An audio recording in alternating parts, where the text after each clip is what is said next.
Padre, te damos gracias porque tú eres bueno. Gracias, Señor, porque tu misericordia nos ha traído hasta este día y estamos agradecidos por todo lo que tú haces. Gracias, Señor, porque eres y siempre serás misericordioso con cada uno de nosotros. Te ruego, Señor, que tú tomes el control de este tiempo. Toma el control, Padre, de mi vida. Que ninguna palabra contraria a tu voluntad salga de mí, Señor. Y a mis hermanos, Señor, ayúdeles a retener lo que les corresponde, lo que sea bueno, Señor, que ellos tengan esa sabiduría y ese entendimiento de parte de ti para poder comprender lo que tú deseas hablarnos en esta mañana. Muchas gracias, Señor, porque yo sé que tú estás en este lugar y tú nos seguirás ayudando en esta mañana. En el nombre de Jesús, amén. Bueno, hermanos, pues nuevamente gracias por su atención. Fíjense que las cataratas del Niágara, esas están más arribita de nosotros.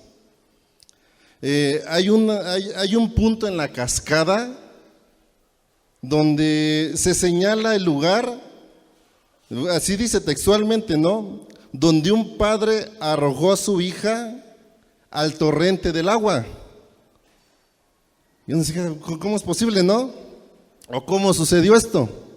Pues fíjense que no lo hizo intencionalmente. El padre agarró, la lanzaba, jugaba con ella, la balanceaba, y en una de esas la niña se asustó tanto que hizo un movimiento brusco. ¿Y qué creen que pasó? Se cayó.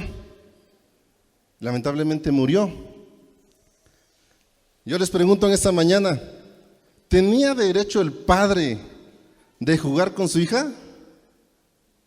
¿O no? Pues muchos dirán sí, ¿no? Otros dirán sí, pero pues con precaución. Otros dirán, pues no, en ese lugar no debió haberlo hecho. Y bueno, puede haber diferentes maneras de ver las cosas. De la misma manera, hermanos, ninguno de nosotros tenemos derecho de jugar con nuestra alma. ¿Sale? Fíjense que el padre agarró a su hija y jugó y la balanceaba. ¿Qué hacemos nosotros con nuestra alma? ¿Dónde la estamos balanceando? Una y otra vez se nos dice, aguas, porque la paga del pecado es muerte, y después, si tú no estás con Dios, viene el infierno. Es un torrente más sanguinario que el torrente de agua de estas cataratas, ¿no? Entonces nosotros, algunos dirán, no, el padre fue irresponsable. De la misma manera, muchos somos irresponsables con nuestra alma. La balanceamos, dice un predicador, ¿no? Sobre el infierno, sobre las brasas del infierno, y pareciera que no va a pasar nada. Pero cuidado, hermanos, en una de esas se nos va. Y eso ya no parece tan agradable, ¿no? Entonces, pues en base a esto, hermanos, yo les invito a atender a nuestro corazón. Cada domingo que nosotros venimos, nos acercamos a escuchar de la palabra, hay consejo de parte de Dios. Una persona, yo leí esta frase hace muchísimos años, pero nunca se me ha ido de mi mente. Hubo una persona que dijo, ¿cuál es la vida cristiana normal? ¿Cuál será la vida cristiana normal, hermanos? Y otra persona le respondió, muy diferente a la vida cristiana común. ¿Cuál es el detalle, hermanos? Hoy en día, la iglesia en general, no hablo de nada más nosotros, no, sino el cristiano en general, ha tratado de vivir la vida cristiana estableciendo sus propios límites, estableciendo sus propios mandamientos. ¿Qué decimos? Yo creo que esto no es malo. Yo creo que escuchar esto no pasa nada. Creo que hasta aquí está bien. Creo que no va más allá. Y nosotros mismos establecemos nuestros límites. Y a veces eso no es lo correcto, ¿no? O sea, nosotros acomodamos el asunto. Pero les pregunto, ¿será que esa será la vida cristiana que nos marca la Biblia? Yo creo que no, hermanos. Si no me equivoco, como hace un mes, el pastor nos hablaba de un tema. ¿Cuál fue el primer tema que vimos acerca de Efesios? No mentir. En pocas palabras o en resumen, el cristiano tiene la obligación ¿de qué? De no mentir. Después escuchábamos a nuestra hermana Nefris hablándonos acerca del enojo. Es normal, sí nos enojamos, pero dice no airaos, algo así, ¿no?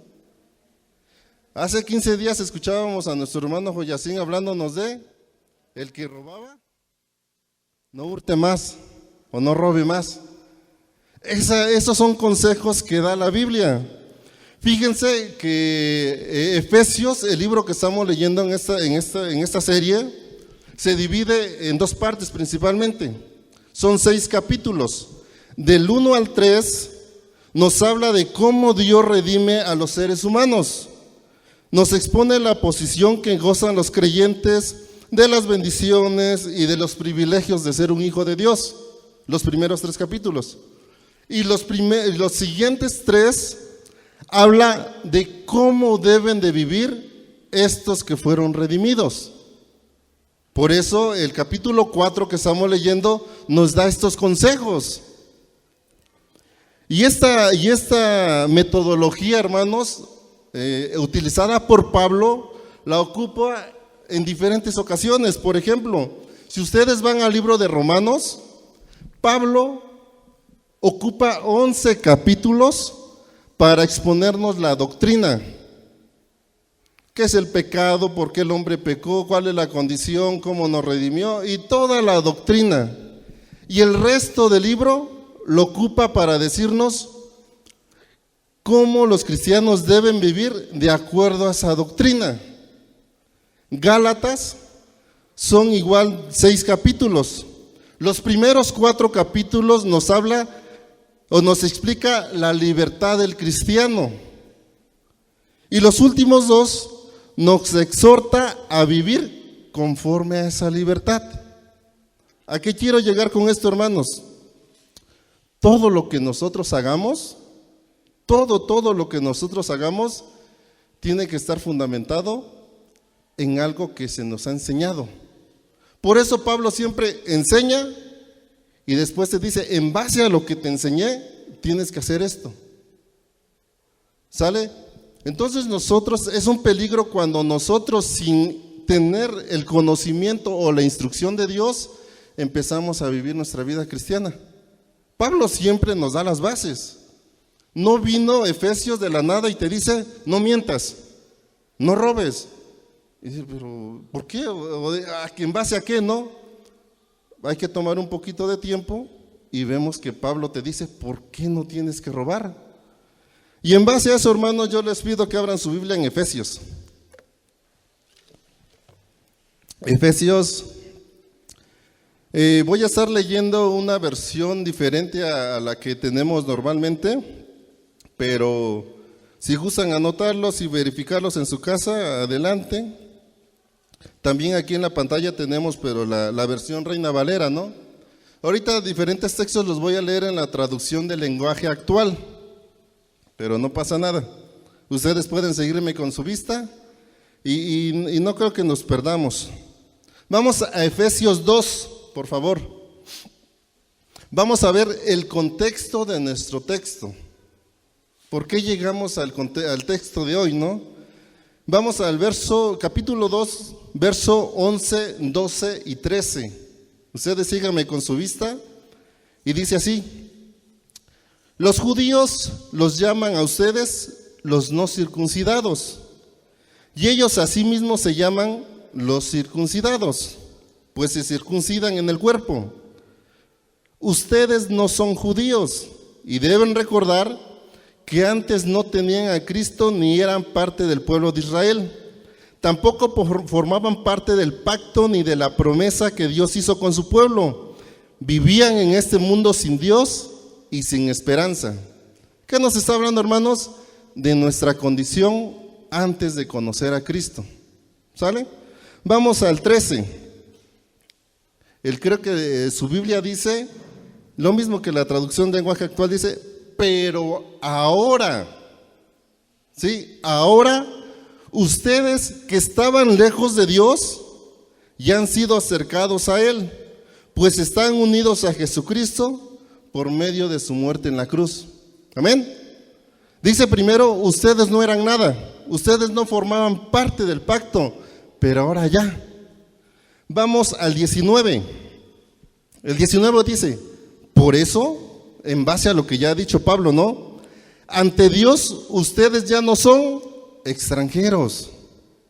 Al contrario, ahora forman parte de su pueblo y tienen todos los derechos, ahora son de la familia de Dios. Su Biblia dice, aquí lo tengo, 2:19, ahora son miembros de la familia de Dios, ¿no? ¿Cuántos son miembros de la familia de Dios en esta tarde? Amén. Gloria a Dios por eso, ¿no? Vamos al 4:1. Adelantito, ¿no? Dice, yo, hablando Pablo, estoy preso por servir al Señor. Les ruego. ¿Qué nos habla de les ruego? Es una carga que tenía Pablo. Dice, les ruego que vivan como deben vivir quienes como ustedes han sido llamados a formar parte del pueblo de Dios. Pablo dice, les ruego, ¿no? Que vivan como los que son llamados. Vamos al 17. Adelantito. Ahora les pido de parte del Señor Jesús que ya no vivan como los que no conocen a Dios, pues ellos viven de acuerdo, esta versión dice, con sus tontas ideas. La Reina Valera dice, esto pues digo y requiero, que ya no andéis como los otros gentiles que andan en la vanidad de su mente. ¿Hasta ahí vamos bien, hermanos? ¿Cómo va diciendo Pablo la instrucción, no? Entonces, esta es la exhortación, hermanos. Ya no debemos vivir como los otros que no conocen a Dios. Ese es el principio. A ver, repitan conmigo, yo ya no debo vivir como los que no conocen a Cristo. Está tremendo, ¿no? Vamos al 22. El 22. Dice, por eso ya no vivan ni se conduzcan como antes, cuando los malos deseos dirigían su manera de vivir. Eso es cuando el pecado nos esclavizaba, ¿no? Cuando nuestra forma de vivir era totalmente ajena a la voluntad de Dios. Dice Pablo, ya no se conduzcan de esa manera. El 23, ustedes deben cambiar completamente su manera de pensar y ser honestos y santos de verdad, como corresponde a personas que Dios ha vuelto a crear para ser como Él. Hace un momento, hermanos, cantábamos muy bonito, no hay santo como el Señor, pero hemos llegado a comprender qué tan santo es Dios. El hermano Miguel, no sé si escucharon mientras entonábamos el canto, él decía que delante de Él, por su santidad, no puede haber pecado. ¿Sabían esto? Dios es santo y como un ser santo no puede tolerar el pecado delante de Él. No soporta el pecado. ¿Cómo ve Dios al pecado? ¿Sabían que Dios odia el pecado? Miren, tanto lo odia que cuando el pecado fue puesto en su Hijo Jesucristo, no lo perdonó, sino que tanto fue esa repulsión al pecado que no solo no lo perdonó, sino que lo mató. Porque eso exige el pecado, ¿no? ¿Qué dice Romanos 6:23? Porque la paga del pecado es muerte. Entonces debemos de tener claro, hermanos, que Dios no tolera el pecado. Vamos al 25. Ya nos estamos acercando ya. El verso 25 dice, por lo cual, ¿qué quiere decir ese por lo cual? en base a, o dado a que ya les he dicho cómo ha cambiado su vida, cómo Dios los ha redimido, porque eso dicen los versos anteriores, cómo Dios los ha lavado, cómo Dios ha mandado a su Hijo y por medio de ello ya nosotros podemos ser libres de todo eso. Dice, por lo cual, ya empiezan las instrucciones, ¿no? Lo que veíamos hace unos días, desechen la mentira, el 26, aeraos pero no pequéis, pero en esta tarde vamos a ver el 29. ¿Qué dice el 29? A ver, digamos primero, por lo cual, ninguna palabra corrompida salga de vuestra boca, sino la que sea buena para la necesaria edificación, a fin de dar gracia a los oyentes. La traducción del lenguaje actual dice, no digan malas palabras, al contrario, siempre digan cosas buenas que ayuden a los demás a crecer espiritualmente. Entonces, ese es el consejo, hermanos, por lo cual, ninguna palabra corrompida salga de nuestra boca. En pocas palabras, hermanos, lo que Dios está moviéndonos en estas semanas es a que nosotros es un llamado a la vida en santidad. Ese es un tema muy complejo, ¿no? La santidad. ¿Cómo debe vivir un cristiano? La santidad. Miren, hay 3 cosas que suceden con el cristiano cuando se arrepiente. Cuando tú te arrepientes y crees, dice la Biblia que el Señor Jesucristo te justifica delante de Dios. Y sucede lo que nosotros llamamos, somos justificados ante Dios. Dios nos pone como limpios, sin mancha, sin pecado. En ese momento, dice la Biblia que también nosotros somos regenerados. ¿Qué es esto? Nacemos de nuevo. Dios a través de su Espíritu le da vida a tu espíritu y tienes una nueva vida. Pero también, hermanos, empieza un proceso que nosotros como cristianos le llamamos un proceso de santificación. ¿Sí? ¿Qué es esto? Dice Pablo en Gálatas, ya no vivo yo, sino Cristo vive en mí. ¿A qué se refiere? Que nosotros como cristianos tenemos que procurar y avanzar en la medida que nos vayamos pareciendo más a Cristo.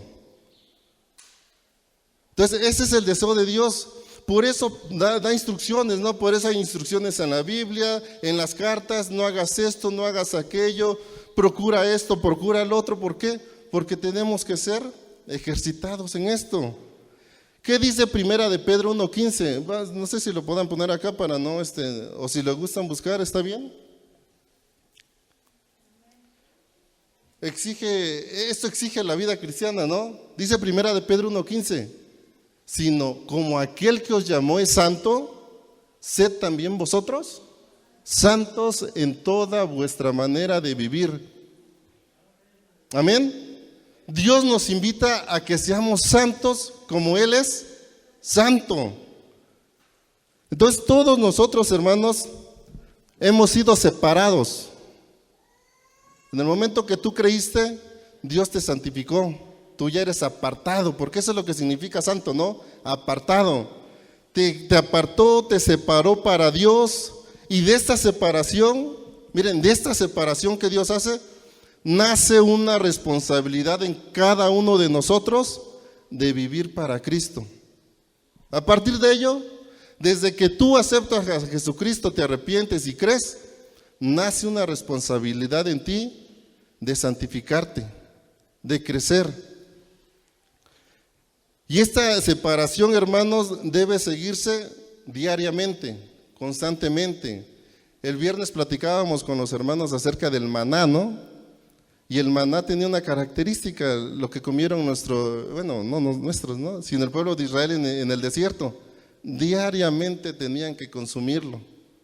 Después en el Nuevo Testamento Jesús hace una referencia a ello y dice, yo soy el pan de vida. Antes fue el maná fue un tipo o un símbolo de lo que Cristo iba a hacer. La pregunta es, ¿cuántos comemos de Cristo diario?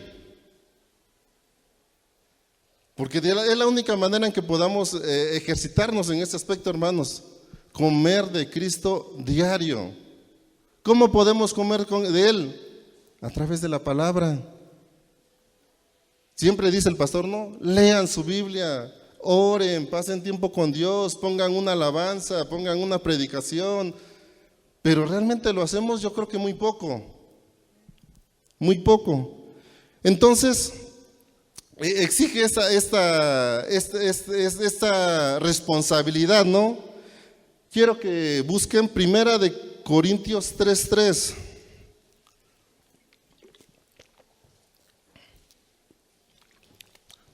Porque puede decir, no, ¿realmente será que después de que yo acepté a Cristo tengo necesidad? Aquí vemos que sí. Cuando usted lee Corintios en la primera parte, Pablo le llama a los santificados, a los que ya creyeron, pero en el 3:3 dice, porque aún sois carnales, pues habiendo entre vosotros celos, contiendas y disensiones, ¿no sois carnales y andáis como hombres? ¿Qué quiere decir esto, hermanos?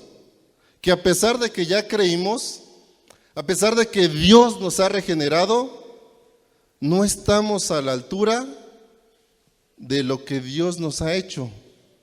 Miren, cuando Dios te presenta delante del Padre y sucede lo que le llamamos justificación, Dios te pone como un ser santo. Por eso podemos acercarnos al Padre. Pero nuestra vocación, dice Pablo, sois carnales. ¿Por qué? Porque hay costumbres que no se han despojado de nosotros. Romanos 6:2 dice, porque los que hemos muerto al pecado, ¿cómo viviremos en él? Eso es lo que sucede, ¿no? Si yo ya fui muerto al pecado, ¿cómo es que puedo vivir en el pecado?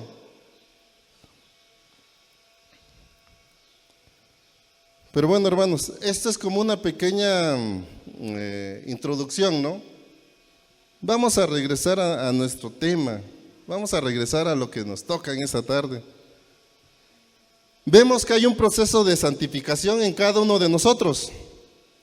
Y Pablo advierte de ciertas prácticas que hay dentro de la congregación, las cuales, ¿qué nos dice él? Debemos despojarnos. ¿Qué es despojarse? Quitarlo, ¿no? Hacerlo a un lado, esquivarlo. Dice el verso 29, las palabras corrompidas. ¿De qué manera procedíamos nosotros antes de conocer a Dios? ¿Cómo era tu hablar antes de conocer a Dios? Algunos dirán, no, pues yo era lépero, ¿no?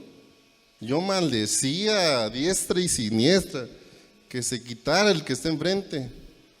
Yo hablaba del vecino, de la vecina, de mi primo, de mi sobrino, de todos. Muchas veces ese es el modelo de hablar allá afuera, ¿no? Pero dice la Biblia que nosotros como cristianos debemos dejar este tipo de vocabulario. Y ojo, no solo dejarlo, sino comenzar a hablar con palabras que edifican. Son dos trabajos. Deja de hablar palabras corrompidas y empieza a hablar palabras que bendicen, palabras que edifican. Pero ¿qué es corrompidas, hermanos? ¿Qué es corrompido? ¿Qué será corrompido? Corrompido viene de una palabra griega que es sapros, y en pocas palabras se refiere a algo putrefacto o contaminado. Se alude principalmente a las frutas, comida o carne echada a perder. Entonces, si lo aplicamos ya al texto, dice, no habléis palabras que contaminan, palabras putrefactas. ¿Qué pasa con una carne que se echa a perder? Le empieza a salir gusanos, ¿no? Hay moscas. ¿Qué pasa con algo que se echa a perder? Es desagradable, ¿sí o no? Pues dice Dios, esas palabras que son desagradables, que solamente que son contaminadas, que llevan, ¿cómo dice acá? Que llevan algo contaminado, van a echar a perder el ambiente donde tú estás. El lenguaje sucio, hermanos, no tiene que tener cabida en nosotros, porque es totalmente ajeno a la vida que Dios nos exige. Por ejemplo, vamos a hablar, ¿cuál es una palabra corrompida, no? Los chistes sucios. ¿Cuántos de aquí hablan chistes sucios, hermanos?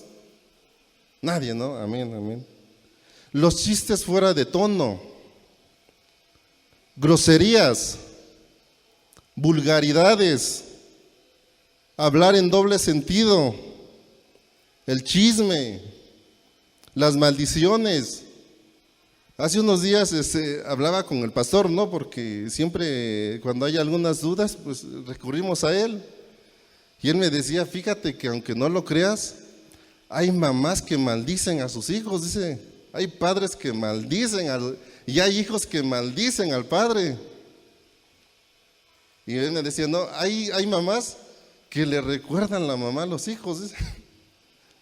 O sea, hay un desorden totalmente.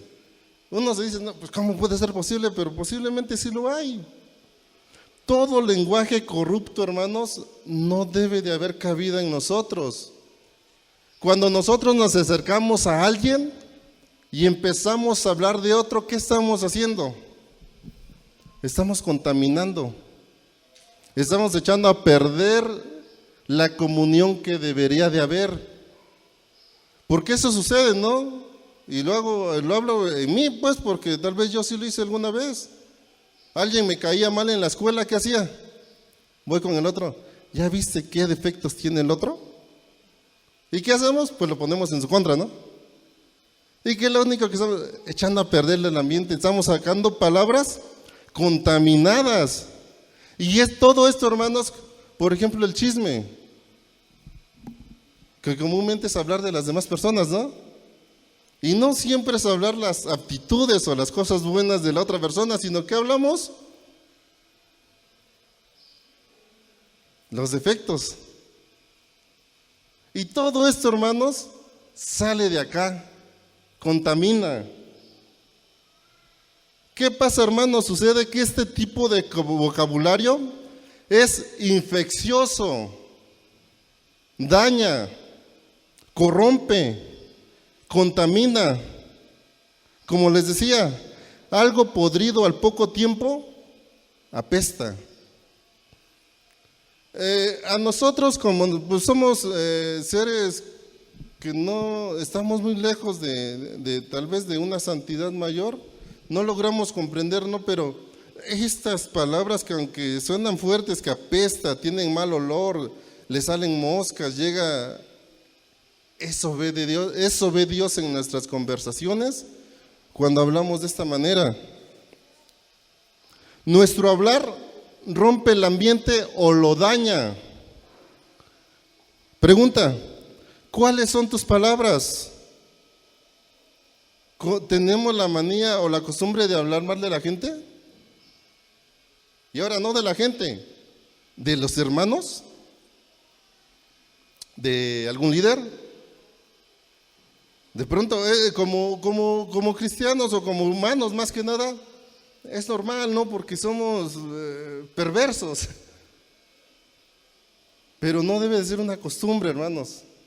No debe de ser algo que nos caracterice. ¿Por qué? ¿En qué edifica tu hermano este tipo de conversación? Cuando tú vas con esta situación a un hermano, a un pariente, a quien tú quieras, ¿en qué edifica la persona? ¿En qué le ayuda, pues? En nada.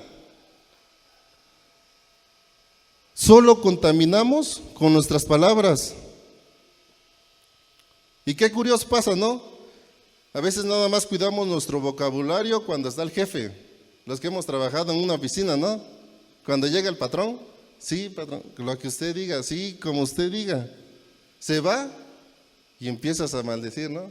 Que se cree ni que esto, ni que el otro, pa. repartimos. Entonces, hermanos, no solamente es cuando me ven, sino que es un estilo de vida que yo debo de tener. Pero ahora yo les pregunto, si yo tengo la costumbre de hablar malas palabras, corrompidas, maldiciones, ofender a la gente, injuriarla, levantar falsos, hablar mal de alguien, ¿basta con que yo me abstenga de decirlas? ¿Cómo ven? ¿Bastará solamente con el hecho de no decirlas y no hablarlas? Yo, Suriel, si dejo de hablar todas esas cosas, ¿me basta con eso?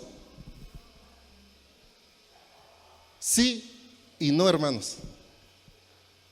Sí para un tipo de persona y no para otro tipo. ¿A qué me refiero?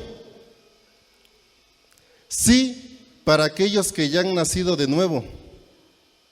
Para aquellos que ya han sido regenerados y tienen un nuevo nacimiento, basta con que tú las dejes de hablar. Pero alguien que no ha tenido un encuentro con Dios, que no ha nacido, que no se ha arrepentido, que no ha creído, solamente va a ser algo superficial. Porque el problema, como vamos a ver adelante, no radica en las palabras, radica en algo más. Al rato vamos a seguir abundando en ello, ¿no? Pero no solamente basta, sí y no, le digo, para el cristiano regenerado, con que las deje de hablar, ya es algo superado. Pero el que no ha sido arrepentido y no ha creído en el Señor Jesucristo, no ha tenido fe, solamente va a estar haciendo algo exterior, va a estar quitando el pecado, pues, pero no ha tratado la raíz.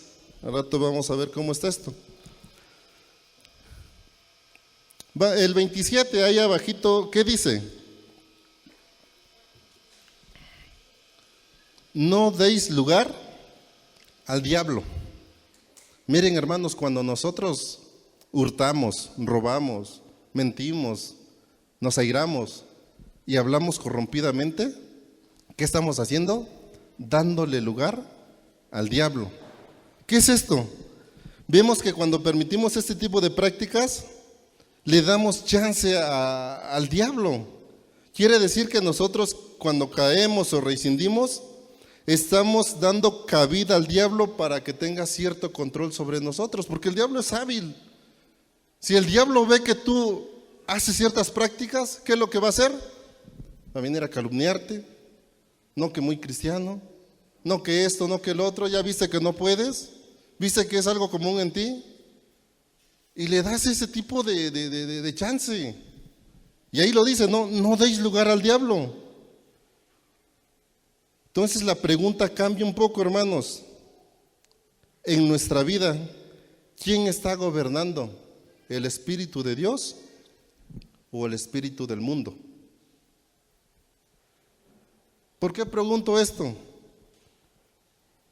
Porque la misma Biblia nos da la respuesta. Y ese el texto, sí quiero que lo busquen, hermanos. Mateo 15:11. La Biblia nos da la respuesta de esto. Como les decía, yo puedo evitar abstenerme, dejarlo de hablar y quitarlo de mi boca, que es algo correcto. Pero ¿qué dice Mateo 15:11? No lo que entra en la boca contamina al hombre, mas lo que sale de la boca, eso contamina al hombre. La Biblia dice que no es lo que come el hombre lo que contamina, ¿no? Sino lo que sale. ¿Por qué? ¿Saben por qué? Porque lo que sale de su boca ha nacido en su corazón. ¿Sabían eso? Dice un texto que vamos a leer más adelante, de la abundancia del corazón, ¿habla la qué? La boca. Entonces el problema, hermanos, no radica realmente acá, radica en algo interior. ¿Sí? Yo les decía, alguien regenerado ya tiene al Espíritu de Dios dentro de él. Entonces debe de capacitarse y ejercitarse para que ese espíritu domine a su alma y a su cuerpo. Pero el que no ha nacido de nuevo, el que no ha sido hecho hijo de Dios, solamente es acá. ¿Por qué? Porque acá hay maldad todavía. Entonces, hermanos, las palabras son una evidencia del estado de nuestro corazón. Si tu corazón es bueno, saldrán cosas buenas. Y si tu corazón es malo, ¿qué creen que saldrá? Cosas malas.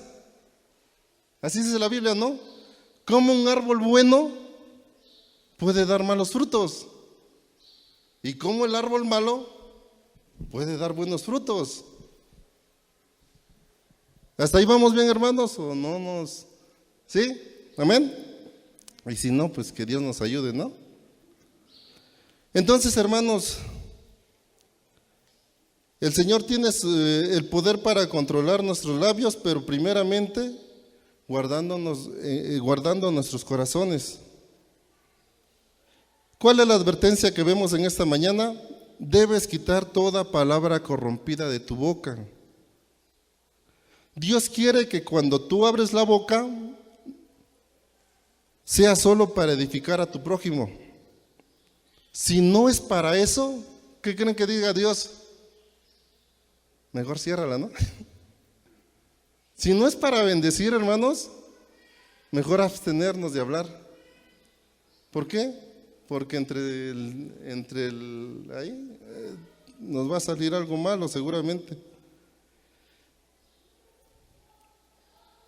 Entonces vemos, hermanos, ¿de dónde salen todas esas palabras entonces? ¿De dónde vienen realmente? ¿De un corazón bueno o de un corazón enfermo y malo? ¿Qué dice Mateo 12:34? Si lo quieren anotar, no pasa nada, pero ya se los dije. ¿Qué dice Mateo 12:34? Generación de víboras. ¿A quién les sabe? A los fariseos, ¿no? Generación de víboras. ¿Cómo podéis hablar lo bueno? ¿Siendo malos? Porque de la abundancia del corazón habla la boca. Hoy debemos de tomar una decisión, hermanos. ¿A quién le daremos lugar para ejercer autoridad sobre tu vida? ¿Al Espíritu de Dios o al Espíritu del mundo? Me quedan, sí, tengo tiempo todavía. Vamos a hablar un ejemplo de la Biblia. ¿Cuántos recuerdan a Saúl? ¿Sí recuerdan a Saúl? Saúl fue el primer rey de Israel. Vamos a Primera de Samuel, hermanos. Voy a leer algunos versos ahí. Vamos a ver un poco acerca de Saúl.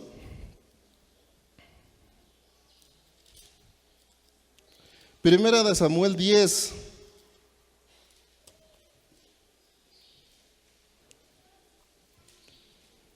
En el verso 6, nos vamos a ver quién dominaba a Saúl inicialmente. El verso 6 dice así, del capítulo 10. Entonces el Espíritu de Jehová vendrá sobre ti con poder y profetizarás con ellos y serás mudado en otro hombre. Ahí le está hablando Samuel a Saúl, ¿no? Dice que cuando iba a haber un tiempo donde el Espíritu de Jehová vendría sobre él y lo mudaría en otro hombre. Vamos al 10. Y cuando llegaron allá al collado, he aquí la campaña de los profetas que venía a encontrarse con él, y habla de Saúl. Y el Espíritu de Dios vino sobre él con poder y profetizó entre ellos. Dice el 11, en la segunda parte, que los que venían con él decían, ¿qué le ha sucedido al hijo de Cis?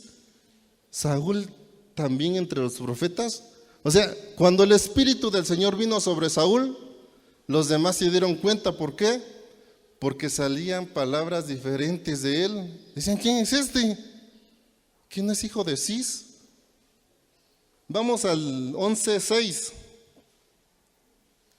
No estamos leyendo la historia, no, nada más estamos viendo algunos puntos. El 11:6 dice, al oír Saúl estas palabras, el Espíritu de Dios vino sobre él con poder y él se encendió en ira en gran manera. Ahí habla sobre cuando tiene que vencer a los amonitas, ¿no?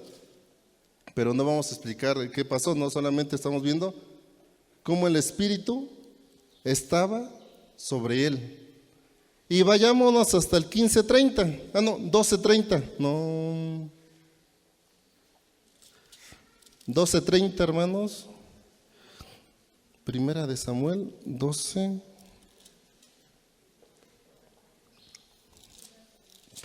Déjenme buscarlo. 20:30, perdón. 20:30. 20:30. Primera de Samuel 20:30 dice así. Ahí Saúl ya Dios lo había desechado. Dios ya lo había hecho a un lado. Ya habían ungido a David. Ya había quién le iba a suceder. Si ustedes leen un poquito antes, vemos cómo el pueblo cantaba y alababa y le hacía fiesta a David, ¿no? Y a Saúl no. Y la historia nos dice que Saúl empezó a enojarse.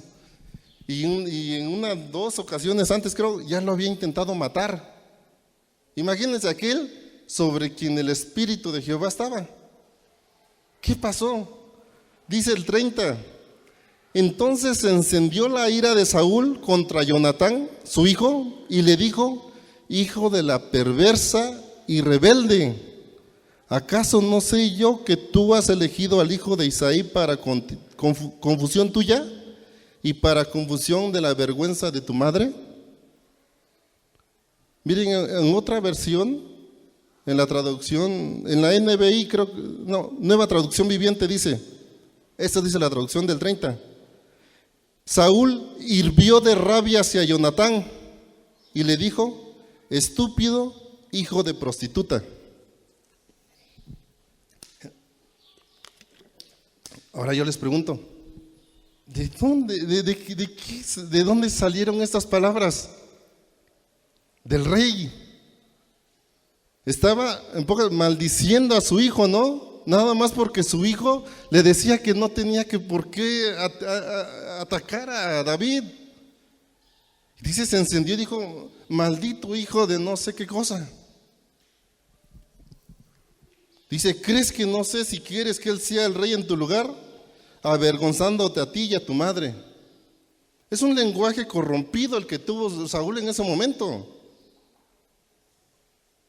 Mediante un vil insulto, Saúl maldijo a Jonatán. Pero ¿de dónde salieron esas palabras, hermanos? De la condición del corazón de Saúl. De ahí nació. Les pregunto, ¿alguna vez te has expresado a alguien de esa manera? ¿Alguna vez nos hemos expresado de alguien así? ¿Algún familiar? ¿Algún amigo, algún pariente, algún conocido? ¿O algún hermano? No, ¿verdad? Debemos de ajustar cuentas. Dice que vemos que Saúl tuvo un vocabulario fuera de orden. ¿Por qué? Porque no era digno para un rey hablar de esa manera. ¿Amén? Les pregunto, ¿nuestro vocabulario es digno de un hijo de Dios? ¿O solo podemos inculpar a Saúl? ¿Cómo cree, no? De plano ese Saúl, ¿qué piensan? Ahora yo les pregunto, ¿nuestro vocabulario es digno de un hijo de Dios? ¿Cuál es nuestra condición, hermanos? ¿Cuál es la condición de nuestro corazón? Alguien puede decir, hermano, pues es que es normal esto, ¿no? Allá afuera, en mi trabajo, si no me defiendo, me llevan al baile, dicen, ¿no? Y así sucede, la verdad, a mí me ha tocado. Porque yo no insulto, no tengo la costumbre de decir groserías, ¿no? Sí, otras cosas, pero groserías no. Y yo no me dirijo a alguien cuando me enojo o llamo la atención. No puedo, ¿por qué? Porque no está en mí. Y allá afuera, ¿qué impone? Una grosería, un insulto, una maldición. Y hasta calladitos se quedan, ¿no? Entonces dice, alguien puede decir, es que es normal. Sí, hermanos, allá afuera es normal, pero entre la iglesia no. En la iglesia no es normal este vocabulario. Y el pastor lo dijo, no recuerdo a qué se refirió, pero me vino a la mente y lo anoté. En el cielo no cabe una persona con un vocabulario corrompido. ¿Amén? En el cielo no hay cabida para ello. Ahora sí, creo que estábamos en Mateo. No, ¿verdad? Vayamos a Mateo, hermanos. Mateo 12:34. 12:34, por favor. Dice así: generación de víboras, ¿cómo podéis hablar lo bueno siendo malos? Porque de la abundancia del corazón habla la boca. 35. El hombre bueno del buen tesoro del corazón, ¿qué dice? Saca buenas cosas. Y el hombre malo del mal tesoro saca malas cosas. La pregunta es, ¿no? ¿Cómo está nuestro corazón entonces? Si tenemos la costumbre de un vocabulario corrompido, es una manera sencilla de darnos cuenta cuál es la condición de nuestro corazón. ¿Qué hay en nuestros corazones? Proverbios 6:12, no lo busquen, si quiere, hermana, me ayuda con él. Proverbios 6:12 dice: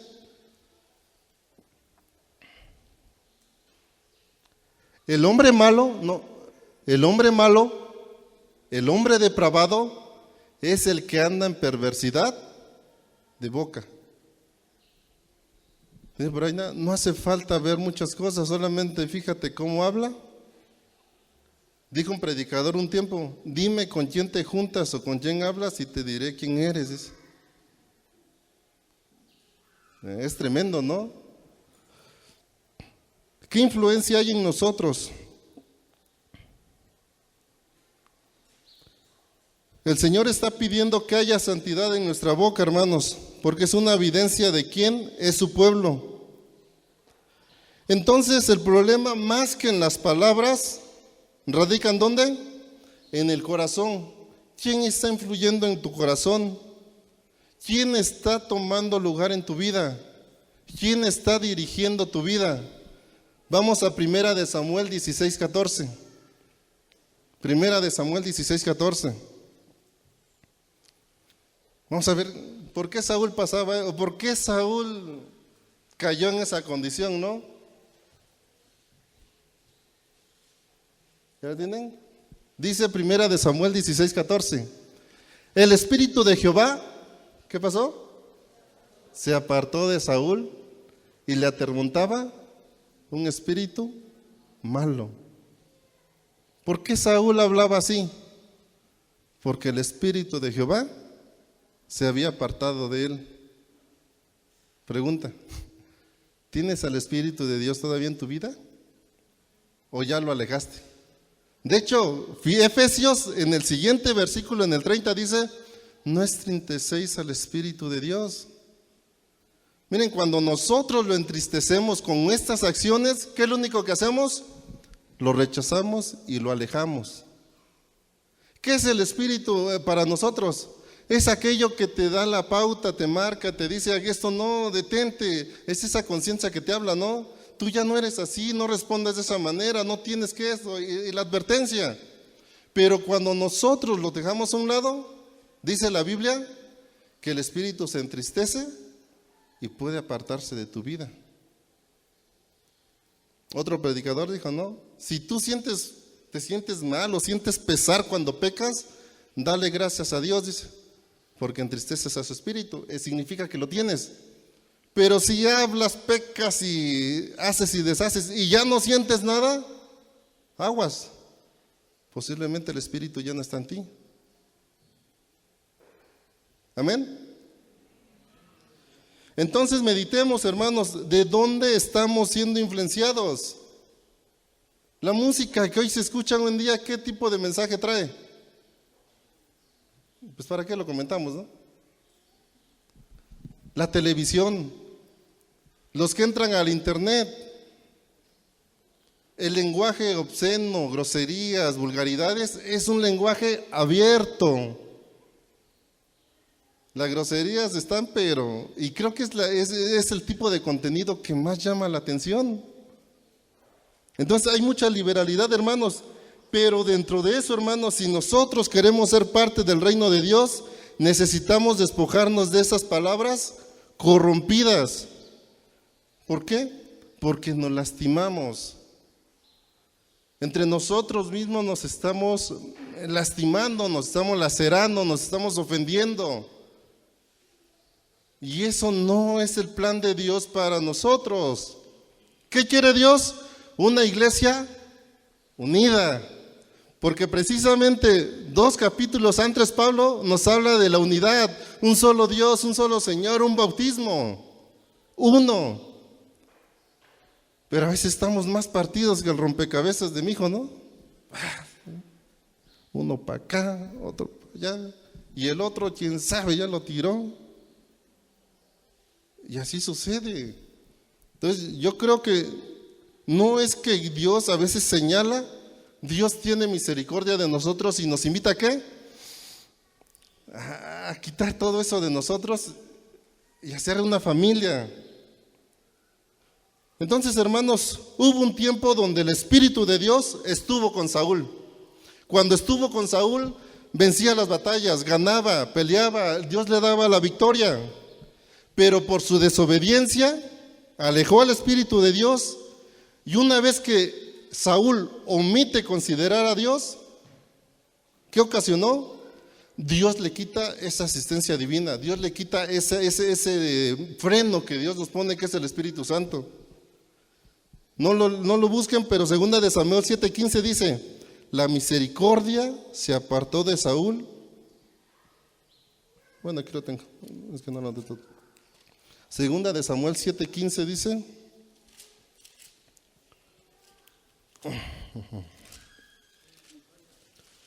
7:15, ¿ya está ahí? Dice, pero mi misericordia no se apartará de él. ¿De quién está hablando? De David. Como la aparté de Saúl. Dios quitó esa asistencia divina sobre Saúl. En Saúl, hermanos, vemos la ausencia de Dios. De igual forma, hermanos, en muchos de nosotros se nota la ausencia de Dios. En muchos de nosotros, es que tengo muchas frases de predicadores, ¿no? Dice otro predicador, no huele, apesta a pecado. Muchos somos así, pues. Pero si pudiéramos oler, hermanos, ¿a qué leeríamos nosotros? ¿A ver, Rosita? ¿A puro Suavitel? Pues cada quien se conoce, ¿no? Cada quien diría, pues realmente, hermano, huélame, ¿no? Aquí estoy. Pero si no, Dios tiene misericordia y es momento de ¿qué? De que nos lave, de que nos limpie de todo eso. La intervención de Dios puede irse si no la atendemos. Es momento de que tomemos decisiones, hermanos. ¿Queremos seguir con palabras corrompidas en nuestras conversaciones o queremos dejarlas? Es decisión tuya y es decisión mía. ¿Quieres continuar con ese estilo de vida? Dios dice, adelante. Salmo 109:17 dice, amó la maldición y esta le sobrevino y no quiso la bendición y ella se alejó de él. Si tú amas esto que haces, tarde o temprano nos va a alcanzar. Pero si tú lo desechas, ahí dice, ¿no? Amó la maldición y esta le sobrevino y no quiso la bendición y ella se alejó de él. En pocas palabras, hermanos, toma la decisión o atendamos las consecuencias. Es momento de que tomemos decisiones. ¿Cuál es la decisión? De dejar de hablar corrompidamente. ¿Qué es corrompido? Todo eso que daña, todo eso que corrompe, todo eso que pone enemistad, que pone pleito, que pone veneno, que contamina. Si tú tienes algo contra un hermano, contra alguien, mejor no se lo cuentes a alguien. ¿Por qué? Contaminas el corazón de la otra persona. Y al rato no es uno contaminado, sino todos. Ese es el primero. ¿Y cuál es el segundo? que empezar a tener conversaciones que sean productivas y edificantes. Como hijos de Dios debemos tener conversaciones sanas que edifiquen a mi hermano, que bendigan al prójimo. Todo debe ser útil y edificante. Entre nosotros, y yo lo digo entre nosotros, hermanos, porque nos quedó el saco en muchas cosas. A veces no voy a decir varones, no, ya lo dije ya. A veces hemos tachado a alguien, hemos puesto apodos. ¿Y qué es un apodo? Pues resaltamos el defecto del hermano, ¿no? Y eso lo hemos hecho, yo lo he hecho. Y deberíamos de pedir perdón, ¿no? ¿Por qué? Porque entre nosotros no deberíamos de ofendernos, no deberíamos lastimarnos, no deberíamos calumniarnos, no deberíamos hacer chisme, no deberíamos ofendernos, no deberíamos hacer muchas cosas. Al contrario, ¿qué deberíamos hacer? Edificar a mi hermano, bendecir al hermano. Échale ganas, Dios te bendiga, y ya ni dirá, entonces venimos con la cara larga, así seria. No, porque pues también el espíritu que Dios nos ha dado no es un espíritu de muerte, ¿no?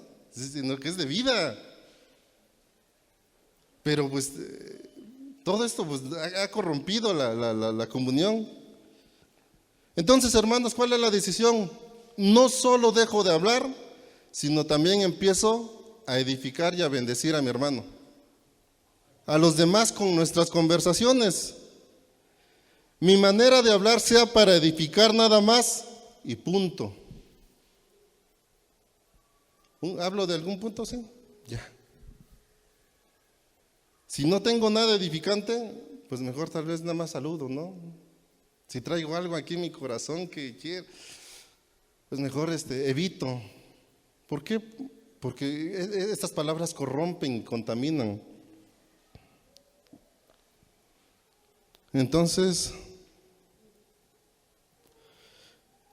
es hora de pedir perdón, hermanos. Les invito a que nos pongamos de pie. No sé si pueda pasar Rebe y el hermano Miguel, por favor. Es hora de que nos pongamos a cuentas con Dios, hermanos. Para eso venimos. Si algún defecto traemos en nosotros, pues es momento de mostrarnos ante Dios. Es a mostrarte, Señor, pues reconozco que he fallado. Reconozco que a más de uno he contaminado con mi vocabulario, con lo que hay acá, pues. Por la dureza, lo que hay en mi corazón, he contaminado a mi prójimo también. Entonces yo les decía dos cosas, hermanos. Este asunto es para dos tipos de personas. Si tú ya has nacido de nuevo, es tiempo de abstenernos de ello. ¿Sí? Pero si aún no has nacido de nuevo, no puedes hacerlo solamente de manera exterior o superficial, pues. Es necesario que el Espíritu de Dios venga a ti. ¿Para qué? Para poder dar buenos frutos y buenas cosas, buenas obras. Puede poner Mateo 12:33, hermanos, y ya con eso terminamos. Ya. Dice Mateo 12:33. 12, por favor.